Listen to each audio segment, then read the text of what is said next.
En lo político, estos gobiernos progresistas y revolucionarios van a dar lugar a una ampliación de la participación política de las clases populares. Yo le he llamado a esto una plebeyización de las instituciones. Es decir, vemos entrar a las instituciones públicas que tienen capacidad de decisión, capacidad de deliberación institucional, sectores anteriormente marginados. Entonces, en estos gobiernos progresistas, en mayor o en menor medida, dependiendo la radicalidad de las clases conducentes, hemos asistido a una especie de invasión plebeya de conjunto de instituciones públicas, asambleas legislativas, asambleas departamentales, ministerios e institucionalidad gubernamental. Un segundo cambio impulsado por esos gobiernos progresistas ha sido la creación de nuevas instituciones democráticas, asamblea constituyentes, la instalación del referéndum que anteriormente no existía en el régimen de la democracia de minorías de los tiempos neoliberales, el referéndum revocatorio contra autoridades. En el ámbito institucional hemos asistido a una ampliación de instituciones participativas, de control y de transparencia del Estado. Un tercer aporte político de los gobiernos progresistas ha sido la constitución de una gobernabilidad dual, digámoslo así. Es decir, hasta los años 2000, y esta es la lógica, la lectura sistémica liberal, la gobernabilidad se constituye a partir de sumas de minorías y mayorías en el ámbito parlamentario, acompañamiento del legislativo hacia el ejecutivo para no generar formas de Estado dividido. Todo este debate que es propio de las ciencias políticas sobre las formas de gobernabilidad, las formas de gubernamentabilidad, pactos políticos, coaliciones políticas, sistemas de partidos políticos, en el ciclo progresista latinoamericano es sustituido por otro debate, la gobernabilidad social. El movimiento social como forma de gobernabilidad de las instituciones y del sistema político y de la estabilidad política de esos gobiernos. En lo social, el 94, al inicio o en pleno periodo neoliberal, había 180 millones de pobres en América Latina. El año 2003, tiempos neoliberales, el número de pobres asciende de 180 a 215 millones de personas pobres. Y del 2003 al 2013, una década, los pobres se reducen en América Latina de 215 a 150 millones de pobres. Siguiente cuadro. Este es el sector de los más ricos. Este es el sector de la clase media y este es el sector de las clases pobres y extremadamente pobres. Entonces, fíjense, ¿qué sucede en los tiempos neoliberales? Las clases medias, entre el 93 y el 2002, pasan del 20 al 21%. Las clases medias vulnerables pasan del 34 al 35%. Y las extremadamente pobres, 24 al 26%. ¿Qué pasa del tiempo neoliberal a el tiempo progresista? Las clases medias pasan del 21 al 34%.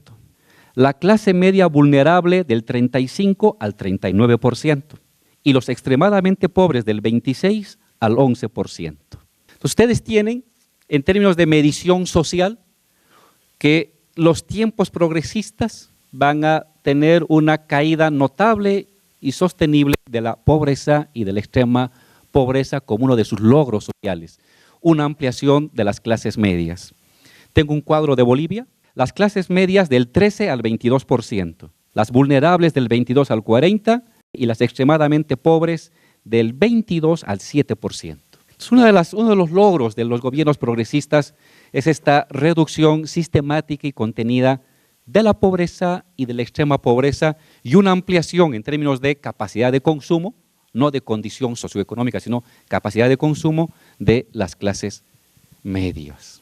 Un último dato que nos brinda Naciones Unidas es cómo se han modificado los salarios y los ingresos monetarios de la población latinoamericana y la dividen por quintiles, desde el 10% con mayor remuneración, a mano derecha, hasta el 10% con menor remuneración y por lo tanto la más numerosa. Aquí están los más pobres, medianamente pobres, no tan pobres, más ricos y más ricos. El quintil más pobre, en promedio, durante 10 años, en tiempos progresistas, ha incrementado sus ingresos en un 10%. Y en el caso de las mujeres, hasta un 12% anual. El segundo segmento de pobres ha incrementado un 7.5%, luego un 6.6%, luego un 6.2%, luego un 5.8%, luego un 5.3%, luego un 4.6%, luego un 4%, y ya los sectores medios y más adinerados van incrementando sus ingresos hasta el quintil más rico, que se incrementa el 1.6%. Es una gráfica que explicita más o menos las formas de quiénes han sido los más favorecidos en términos de quintiles de la población, en términos de mejora anual de sus ingresos monetarios. En lo internacional, ¿qué ha significado la presencia de gobiernos progresistas? Básicamente la creación de nuevas instituciones de articulación continental, CELAC, UNASUR, ALBA, fundamentalmente. ¿En qué radica la importancia de estas tres instituciones? En que no está Estados Unidos. Este régimen, estos gobiernos progresistas y revolucionarios, con sus distintas coaliciones, han llevado adelante entonces un conjunto de transformaciones económicas, transformaciones políticas. En lo económico, mayor presencia del Estado y distribución de la riqueza. En lo político, procesos de mayor democratización.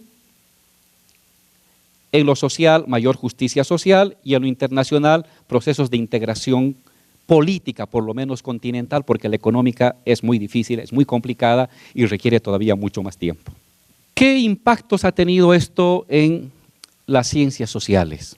Yo he anotado al menos 4 grandes áreas en las que estos gobiernos progresistas, estos procesos de transformación social y económico continental han impactado al interior de las ciencias sociales. En el primero, un renacimiento de los estudios sobre movimientos sociales. Después del movimiento obrero, en los años 50, 60 y 70, viene un proceso de abandono de la investigación de los movimientos sociales por parte de la sociología, la ciencia política, fundamentalmente.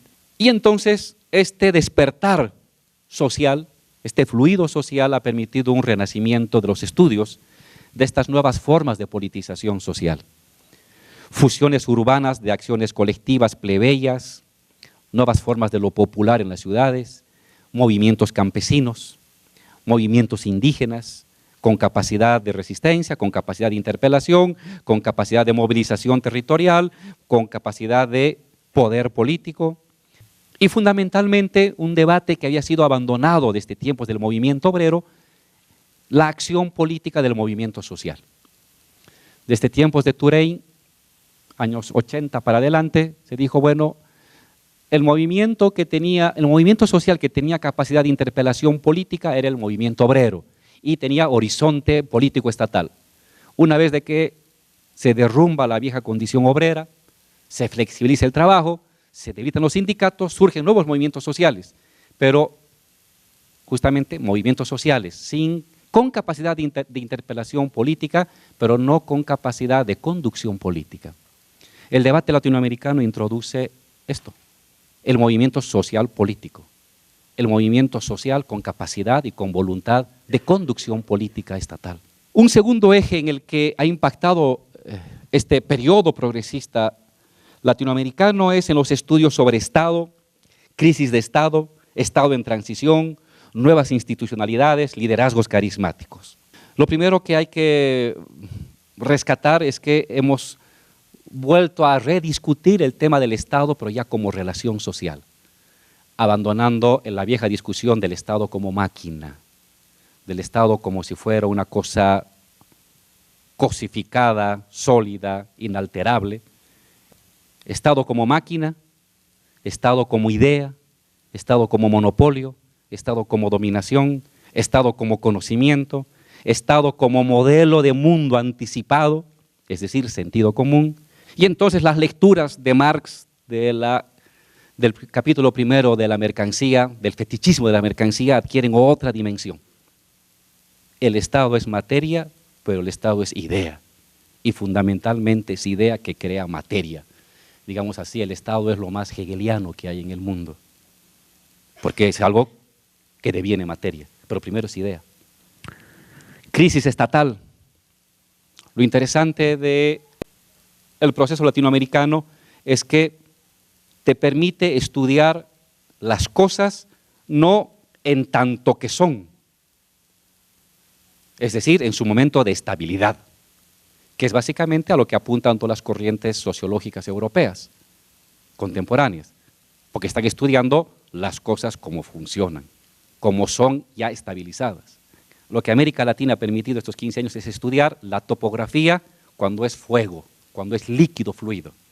No todavía cuando se ha vuelto ya roca fría, sino cuando es roca sólida. Y entonces eso, en términos de la perspectiva de las ciencias sociales, te permite otras miradas, otras lecturas que no son muy comunes en el estudio de las ciencias sociales de otros países, porque están estudiando las cosas ya solidificadas, enfriadas. Y otra cosa es estudiar el proceso previo al enfriamiento, el proceso en que se licúa lo sólido. Y entonces ahí requieres otras herramientas analíticas, requieres otras categorías conceptuales, requieres otras formas de ver en el tiempo los procesos sociales, es decir, requieres otros instrumentales teóricos que no te los brinda corrientes sociales, de investigación social, que han estudiado a la sociedad enfriada. Formas de gobernabilidad dual que combinan instituciones del Estado con sociedad civil, neocorporativismo democrático. En el ámbito del quiebre de hegemonía, papel de las luchas culturales y políticas previas a las crisis hegemónicas. El papel de lo cultural en los procesos de reconstitución conservadora, lo que está pasando en varios países de América Latina. ¿En qué medida lo fluido es tan fluido y en qué medida debajo de lo fluido hay algo sólido? Que una vez que lo fluido pasa, vuelve a renacer o a reaparecer lo sólido, permitiendo un regreso de los prejuicios, las tolerancias morales y las tolerancias políticas de los dominados. Un tercer eje de impacto de los procesos latinoamericanos en las ciencias sociales es nuevos estudios sobre las clases sociales, los enclasamientos, fracciones de clase, liderazgos carismáticos. En primer lugar, las nuevas formas de obrerización social que se vienen dando, el nomadismo obrero, los procesos de desterritorialización de la condición obrera, feminización de la condición obrera, identidades híbridas, cómo es que el obrero en la acción colectiva se disuelve o se mimetiza bajo identidades vecinales, bajo otro tipo de identidades locales o territoriales y no necesariamente bajo la identidad obrera como lo hacía en los años 50 y 60. ¿Por qué sí? ¿Por qué no? ¿Hasta dónde? ¿Cuál es su fuerza? Etcétera. La nueva ruralidad de la realidad latinoamericana, descampesinización y recampesinización a partir de estos procesos de distribución social y de reducción de la extrema pobreza que se viene dando en el campo y en la ciudad. Empoderamientos económicos del sector rural, campesino, ¿en qué se ha traducido? ¿En qué tipo de recursos? ¿En qué tipo de leyes? ¿En qué tipo de accesos? ¿A qué tipo de prerrogativas?